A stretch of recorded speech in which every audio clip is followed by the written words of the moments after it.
All right, what's going on? Trey Daubert here, Don VendettaSportsMedia.com. Today's the OnlyFans list. We're starting that out with the quarterbacks here. Again, if you're new here, the point of the OnlyFans list is, hey, this guy's underrated. We're looking for it's a play on words kind of thing, but we're looking for the diamonds in the rough. We're looking for the gems that can win you your league. Hey, this guy's basically free or close to it. Those are basically the parameters. I don't want to use a ton of guys who are ranked high unless I really feel strongly about it. So we're trying to go here for targets that are free or basically close to free. So that's the agenda for today. I have a bunch of names on the list. We'll just jump right into it. And name number one is CJ Stroud. We're back in on CJ Stroud. We never left CJ Stroud Island. The only thing is, again, last year, CJ Stroud finished as QB 18. It was kind of a miserable season, to be honest. 20 touchdowns, not really that great. By the way, it's a Houston team that's pretty good. I mean, they got Nico Collins. It's not like, by the way, Nico Collins was kind of hurt last year, but it's not a bad Houston team. But anyway, if you go back to the previous year, right, if you just go back to 2023, when he was a rookie, he was QB 9. So as a rookie, he's QB 9. He throws for 23 touchdowns, and that was in 15 games too. So if he played all 17 games, he might have been up here. And if you go back to last year, right, he's QB 18. So what do I always tell you about how fantasy football works? It's basically the stock market, except it comes in snapshots and moment of time. As a rookie, the following year, everybody in the fantasy community ranked CJ Stroud way too high. This year, you know exactly what they're doing. They're not projecting him forward. They're ranking him based on what he did last year, and that's always a mistake. So let's get to where they're being ranked right now. ESPN's got him at QB 19. Finished 18 last year. Weird. Fantasy Pros got him QB 19. It's such a fucking joke the way these people act. Barry's got him QB 18. They all fucking copy each other. It's such a fucking travesty. It's just so laughable, the groupthink mentality that these people have. Like, they're so afraid of being wrong that they would rather be wrong together. Anyway, Stroud is better than QB 19 in terms of talent. Now let's really focus in on what went wrong last year. What went wrong last year is the Bobby Slowik offense was so predictable and defenses caught up to it. So again, Stroud comes in as a rookie, proves that he can play. Really nice rookie season. He's a top 10 fantasy quarterback as a rookie. Again, I always say this, and it's the exact argument I made with Jaden Daniels. Progression is not always linear. Like, he can still be a franchise quarterback and take a step back. Like, these things happen. Stroud's a good player. He's not going to kill you in the rushing department in terms of he's giving you Stroud numbers. Obviously, he's not going to be giving you Justin Fields numbers in terms of the ground game, but he's not a fucking total shithead either. So if we just go to Stroud's stat line here, he was at 233 yards and he didn't get a touchdown. His rookie year, he got 3. So if he simply gets 2 rushing touchdowns, he jumps way up the list based on where he finished last year. If he just gets 2. So I need him to just not get 0. Maybe he'll still get 0. Again, we believe in the Chinese farmer. But if let's say he gives you 250 and 2 touchdowns, we're already moving up the list. All right, so now let's go back to last year. First year, over 4,000 yards, 23 touchdowns. Last year, 3,700 yards, 23 touchdowns. What do we think's going to happen in 2025? I think he's going to have a good year. I think he'll probably be... I would take the over on this number, and I would take the over on this number. And I would take the over on this number specifically. So if all 3 of those things happen, which I would imagine they will, he's going to finish in the teens. He's going to finish in the teens. Whether 12, 14, 16, he's going to finish somewhere higher than where they have him ranked. Here's another final thought on Stroud that I want you to consider. this ground game, it's not going to be the same as it was last year. Mixon had a really good year for about 10 weeks. What happens when Mixon's hurt to start the year? When they can't rely on Chubb to give him 25 carries? When Woody Marks turns into just a passing game guy? What happens if the ground game isn't the same? Because what the offense was last year, it was run the ball on first down, run the ball on second down. We're going to throw the ball on third down. They were just so predictable. So if they can't rely on the run game like they did last year, I think the passing attempts could go up. And by the way, this is a team that really, really tried to upgrade their weapons. They bring in Christian Kirk. They draft both Iowa State receivers. Now, I'm not the highest on them, but they clearly try to get them more targets. And by the way, that was something that was really lacking last year. Like, they were counting on injured Mechie. They were counting on Xavier Hutchinson. Now, they still have Hutchinson, but like, they didn't have a guy behind Nico Collins. If Christian Kirk is just 80% of Christian Kirk, I would take Stroud at that price, no question about it. So he's going around what, QB 19? I would take, he's going to finish higher than that. Next name on the list, Trevor Lawrence. We're in. Let's buy Trevor Lawrence stock. So last year, Doug Peterson gets fired. It goes downhill fast. Last year, Trevor Lawrence finishes as quarterback 27, and he only played 10 games. So I want you to really think about this. And again, we picked Lawrence last year. He didn't hit. I don't see any reason to move off of this. So if he simply just plays a full healthy season, he's probably somewhere up here. Okay, so now where's he being ranked, right? First of all, the fact that they only have 25 names on this fucking list, maybe I shouldn't even use ESPN. They're so comical. All right, so ESPN's got him at 20. How do you only have 25 names on a quarterback list? Can we just pause it? I didn't even realize that at the top. I just, like, I don't jot notes or anything like that. Like, I have the article written, but I don't, like, prepare what I'm going to say before I start recording this.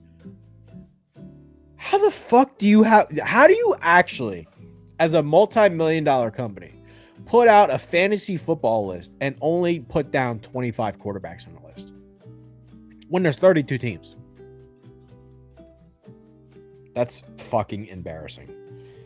Wow. Anyway, Fantasy Pros got him at 18. They're going to be all around the same. And Matthew Berry's got him at 16. I actually think he's the closest.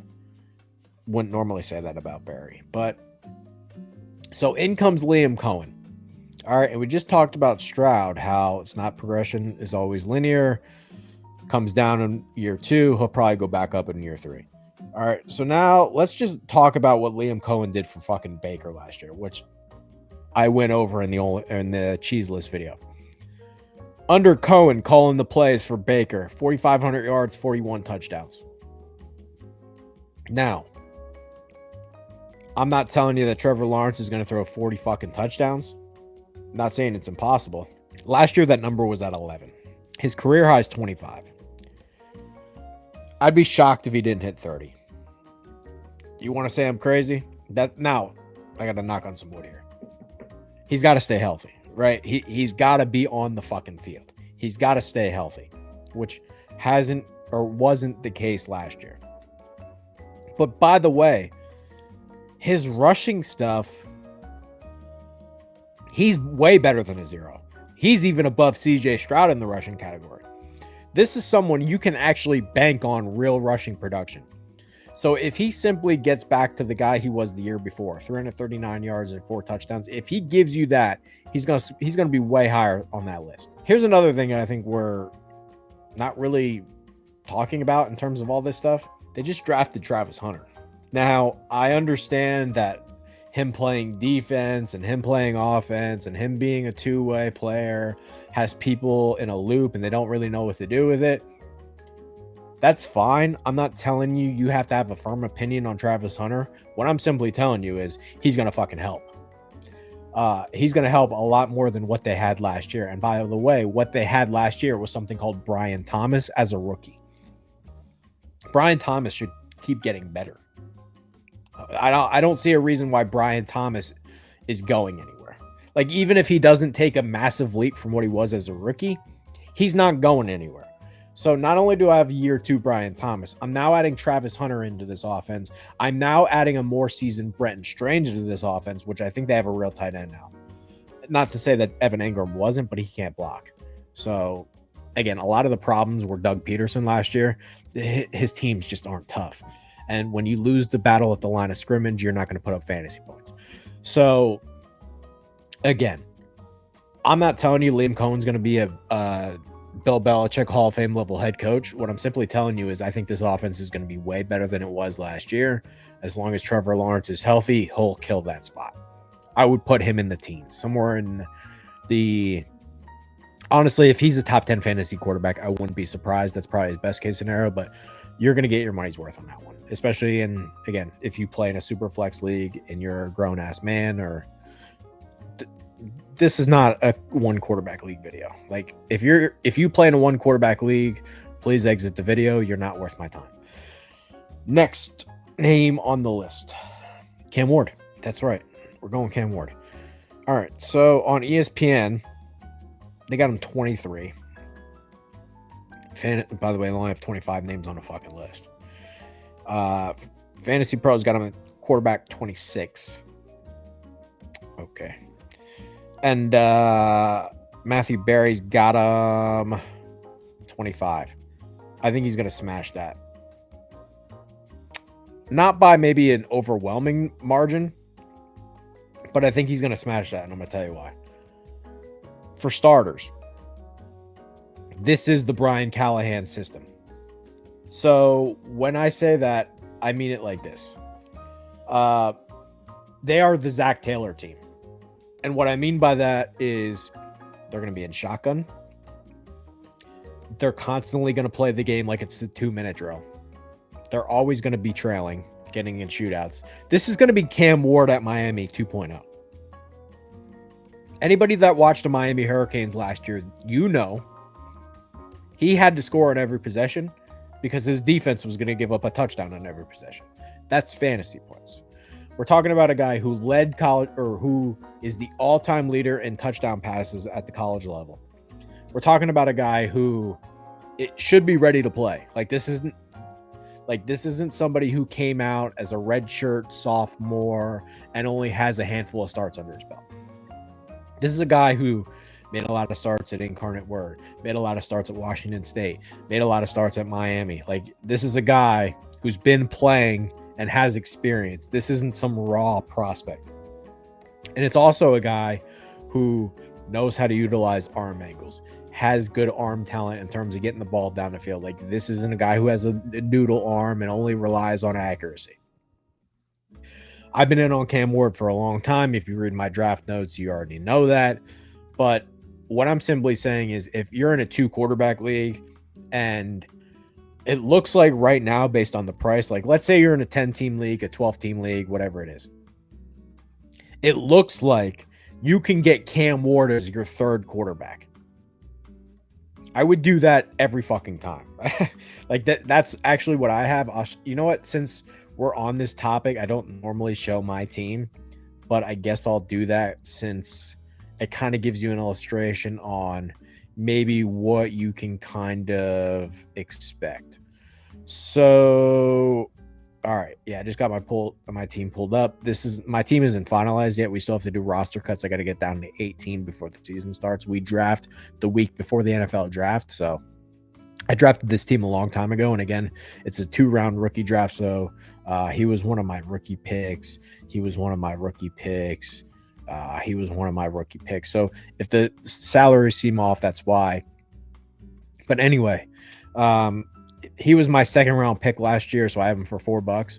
But here's a perfect example. If you're in a super flex league, this is a 13-team league. If I can have Allen as my 1 or something like that, and then have a Caleb Williams as my 2, and then have a Cam Ward as my 3, I think that's probably the fucking way to go. Something like that. Because, again, if you're playing best ball and you're in the Superflex League and you have the Cam Ward spike weeks when he's getting in the shootouts, he's going to be in your lineup. So he's just somebody I would absolutely take as a rookie. Not telling you the Titans are going to be fucking Super Bowl bound. Like I'm not trying to get crazy here. Like this isn't me saying put Cam Ward in the Hall of Fame right now. I'm simply telling you that him being like a QB 25, if he can be your third quarterback, so for best ball, he goes into your lineup and he doesn't kill you if he bombs a week, that would probably be the way to go. So if he's your third quarterback, I love that. I absolutely love that. All right. Next name on the list, Bryce Young. Looks like Bryce Young's turned the corner. Now, the nickname I had for Bryce Young was Magic Man El Diablo, just because when he was at Alabama, it always felt like he was just creating something out of nothing. Now, his rookie year, it was obvious that his size really limited him. It felt like he was constantly overwhelmed. But last year, let's just think about this. Last year, he finishes as quarterback 20. That's in 14 games because he got benched in a handful of games. He only threw for 15 touchdowns. He still finished as quarterback 20. So in a superflex league, in a 2-quarterback league, he was actually startable, which I don't think a lot of people are viewing him that way. So if you go to ESPN, he's 24. By the way, Dop doesn't have him fucking ranked. Okay. Next one. Fantasy Pros got him at 22. Where's Barry got him? 22.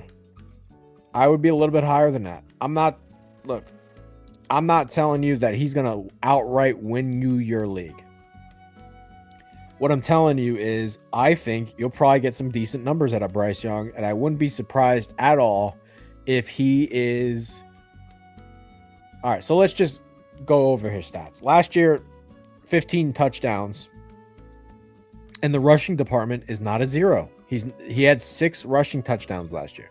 Now, 6 is a big number, but let's just say he gets 3 or 4. If that yardage maybe climbs up a little bit, whatever. What I'm telling you is he's not a zero in the run game. All I really need for him to beat that number is this number to go up, and I think it will. 15 touchdowns seems like a pretty low bar. Seems like a really low bar. So again, the fact that he finished as quarterback 20 last year, when he only threw 15 touchdowns, and he's not a zero in the run game, I think you're going to get your money's worth on that one. So again, let's just go over the talking points here. Number one,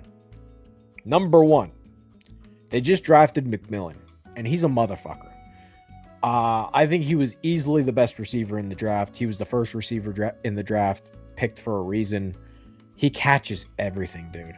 So here's I think this is actually a perfect example of what to use. So when McMillan was in college, his quarterback was Noah Fafita, an undersized guy who has no arm talent. And he put up massive numbers. And Fafita, just my opinion, I think Fafita is going to look fucking terrible without McMillan. So McMillan puts up all these numbers with a quarterback who's not any good. I think that's going to kind of translate here for Bryce Young to where just having McMillan is going to really help him. 2, Xavier Legette's not a nothing either. So last year, Xavier Legette, he had his up and down moments. It was a lot of, hey, what a flash play that was. But it was also, remember that Eagles game where Legette could have scored the game-winning touchdown? Like, Legette, if he's just more consistent, that's helping Bryce Young too. So his weapons are better. The defense is terrible. So this is not a team that can just sit on leads. Like, when Carolina has the ball, they gotta throw because their defense is fucking horrible. Their defense is going to be giving up points left and right. So they're going to be in the game script mode to where they need to throw. Like, this is not a situation where Carolina's winning 14 games and they can just hand the ball off. That's not what's going to happen, right? So his weapons are better. His defense is terrible and has to get into these shootouts. And this should be the time where he starts to really turn the corner. So we're heading into year 3. He's got Dave Canales back for his second year. This is no longer the first year in a new system. By the way, we're talking about a guy who it felt like he turned the corner late last year. Like at the beginning of the year, he gets benched for Andy Dalton. He gets his job back, and then he starts to turn the corner late in the year. I think you'll get one more climb. I don't look. I'm not telling you he's going to be a top 5 fantasy quarterback. That's not what I'm simply telling you you're going to get your money's worth here. So year 3, he should climb another level here yet. And if he does that, if we get him up to 20-25 touchdowns, that's the highway robbery. So I got 4 more names for the list. Let's go over these really quickly. Sam Darnold, who just continues to get disrespected, and I don't understand it. All right. So last year, Sam Darnold finishes as quarterback 9. Guess where he's being ranked this year? He's not on ESPN's list. So let's just take a quick timeout and really talk about this. So what ESPN is telling you is that a quarterback who threw for 35 touchdowns last year isn't worth ranking in fantasy. And you take this company seriously. So hold on. Just a second. It's not like Sam Darnold retired. You know what I'm talking about? Like a quarterback who finished as QB9 last year, who threw for 35 fucking touchdowns, is not being ranked. That's corrupt. Sorry, but that's fucking corrupt. Let's get to the other ones. Where's Barry got him? 27. That's a fucking joke. He only's got 30 quarterbacks ranked too. That's embarrassing. All right. And then Fantasy Pros got him at 27. So Barry's got him at 27. Fantasy Pros got him at 27. And ESPN didn't bother to rank him. What the fuck are we doing? Is this a joke? Okay, so look at hold on. It doesn't even make sense. Like, it's completely laughable. So last year with Minnesota, Darnold goes 14-3, 4,300 yards, 35 touchdowns, and nobody fucking thinks he can do anything. Sorry, but like, dude, if the guy sucked, nobody who sucks is throwing for 35 touchdowns.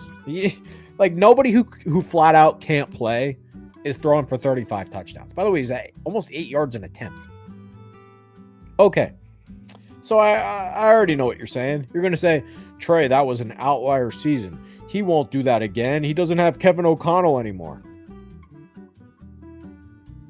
Not saying Kevin O'Connell doesn't know what he's doing. Not saying Kevin O'Connell isn't a good coach. Not saying that Justin Jefferson didn't help. Not saying any of those things. What I'm simply telling you is that the disrespect that this fucking Darnold gets is unbelievable. By the way, he's not like an old player. So he's heading into his age 28 season. Again, we talk about this all the time. What do I think he's going to do in 2025? Not what he just did. What do I think he's going to do in 2025? I bet Seattle to win the NFC West. I think they're the best team in that division by a mile. And if we just go, oh, well, he doesn't have Kevin O'Connell anymore. Well, he's got Clint Kubiak, who isn't a fucking idiot. For a long time, his dad was awesome, Gary Kubiak. And I don't know if people remember this, but do people understand what Clint Kubiak got out of Derek Carr last year in the first 6 weeks of the year? Nobody wants to talk about that, though, right? So it's basically the same system. It's that, hey, we want to run the ball. We're going to do the zone reads. We're going to do the play action pass. That's what it's the same. He's walking into virtually the same system. And also, maybe people feel differently on this. I don't think Seattle has a bad line. Now, we'll knock on wood again. Charles Cross is a good tackle. Abraham Lucas is a good tackle. They just took Ray Zabel. I like that center. the Michigan center. Like, this shouldn't be a bad line.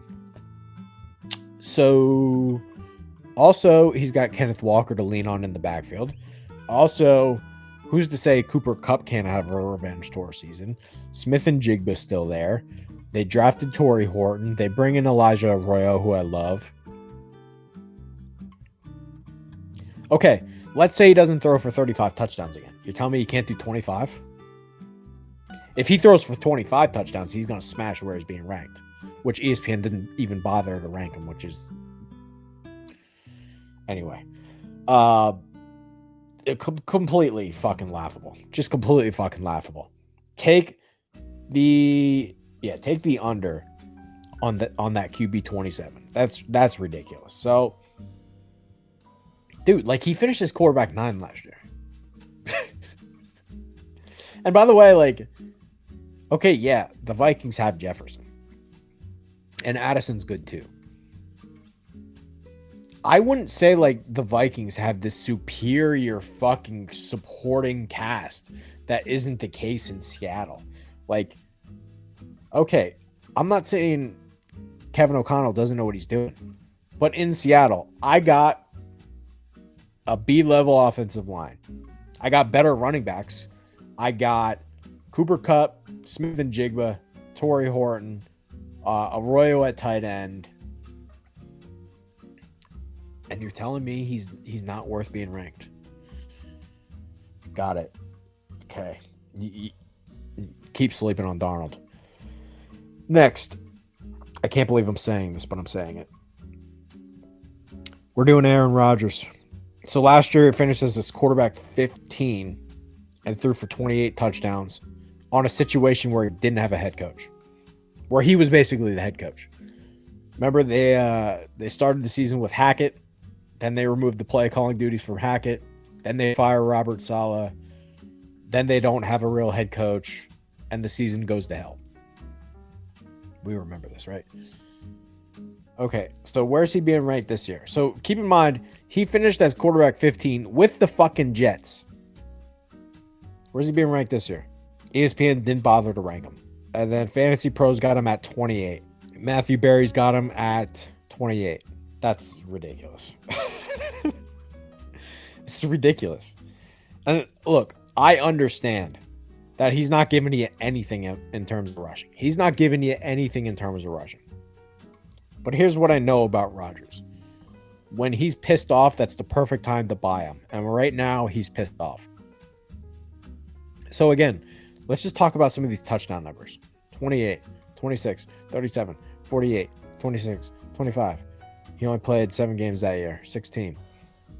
Like, 9 games, 17. Like, I understand that he's going to be 42. Trust me. I understand. I totally understand that he's old. I understand that he plays for the Steelers. I understand that Arthur Smith is his offensive coordinator. Understand all those things. But if he throws for 25 touchdowns, he's going to smash that ranking. If he's simply healthy and throws for 25 touchdowns, he's going to smash that ranking. And again, last year, he's quarterback 15 doing the same thing. That was with the Jets, not having a head coach. So here's my question for you. Do we honestly fucking believe? And again, I'm not a Rodgers fan. I'm really not. Like, this is not me trying to blow smoke up Rodgers. I just, like, can we be a little bit more realistic? Like, the quarterback 28, that's fucking disrespectful. And ESPN didn't even bother to rank him. Do we really think, like, he's going to be a ghost? Like, totally invisible? I don't. I get it. He's old. But he can still throw the fucking ball. And he plays for Pittsburgh, which means a couple things.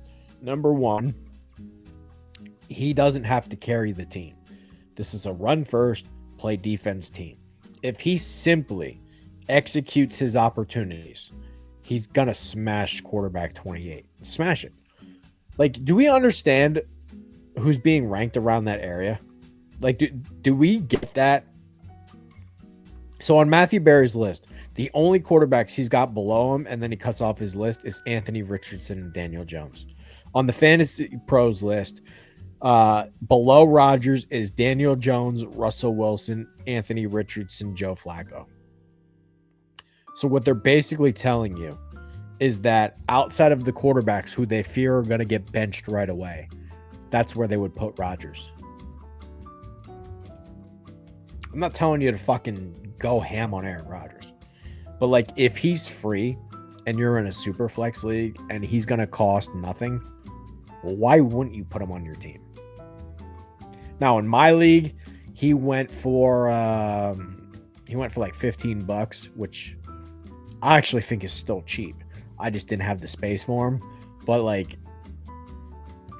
dude, if he just simply replicates his numbers with the Jets, and keep in mind that's the Jets, he's gonna hammer that ranking. So I don't know what the fucking problem is with these people. If it's like agenda driven or they just hate the guy, but it doesn't make a whole lot of sense to me. And then we'll just do two more really quick ones. I guess honorable mention. I don't like this player. I'm not a big fan of this player. I'm not even going to bother looking at where they're ranked because I know they're really not ranked anywhere. I would, like, if Jackson Dart is free, let's say, like, you're in a deep super flex league and Jackson Dart is free, I would just rather take him over Russell Wilson. Again, we're in the Ricky Bobby. We're not, if you're not first, you're last. I understand that Dart isn't going to start this season, but he'll probably end the season. Here's the thing about Dart. I don't like him. I'm not a big fan of him, but he's not being ranked, and he's going to be a starting quarterback eventually. The Giants have the hardest schedule in the league. It's a fact. The Giants have the hardest, in terms of like strength, the Giants have the hardest schedule in the league. Russell Wilson has nothing left. They still have Neighbors, which is a good target. And the most important factor about all of this, if the Giants don't win, those guys are getting fired. And Dart is their only ability to save their job. So at some point, Dart's going to come in there. And then D or E, whatever letter I'm on, he can run. Like, he's not Jalen Hurts power department, or he's not Lamar Jackson speed department, but he's going to run. And he's also a guy who isn't ready to play, in the sense that he, right now, in terms of his development curve, he is a one read, drop the eye level and go. That's what he does. If his first read isn't open, his eye level dips and he looks to run. That's what he is right now. It's not a bad thing for fantasy if he's free. So what happens if, again, we don't know what week he starts, but I think it's very possible that if you stretch his production over the course of a 17-game schedule, he's at like 500 yards. And if he's at like 500 yards, he's going to smash free. And then do what you want at the quarterback position in terms of the Cleveland Browns. You can basically have whoever you want. They are free. I would just say, if you're in a deep super flex league and quarterback is a massive problem and you don't want to leave empty-handed, I don't think it's the worst thing in the world if you use like your QB4 spot on whoever Cleveland is. Take your shot. Here's probably what I would do. And I think this part's worth talking about because, again, Cleveland quarterback is free. If you have the roster spots to stash two of them, I would do that. I wouldn't waste my time with Pickett. I would try to probably go Flacco and the rookie of your choice. I would probably go Flacco and Shadur. But if you want to go Flacco and Dylan Gabriel, I don't blame you there either. I think Shadur is better than Gabriel, but they drafted Gabriel higher, so they might lean on Gabriel sooner. I'm just simply saying, like, if you're in a deep quarterback league, don't just cross Cleveland off the list. Their quarterback is going to put up numbers in the sense that somebody has to. So, again, like, if you're a loser one quarterback league, I'm sure you can just cross the quarterback for Cleveland off the list. But that's not how a real grown man league works. So I'll give you some examples. In my league, somebody has Flacco for $1 and he was kept the year before. That's cool. Do that. That's great. Who knows how many weeks he'll start, but it'll at least help you in the beginning. For my league, the other 2 guys got taken in the rookie draft the year before. So yeah, if you want to stash like one of those guys for when they go into the line, I'm sure they might end up starting all 4 of those guys at some point. Who the hell knows? All I know is if you just combine their production over the course of the year, I bet you it's higher than QB wherever the fuck. Because right now, nobody wants to rank them. Nobody wants to even touch them.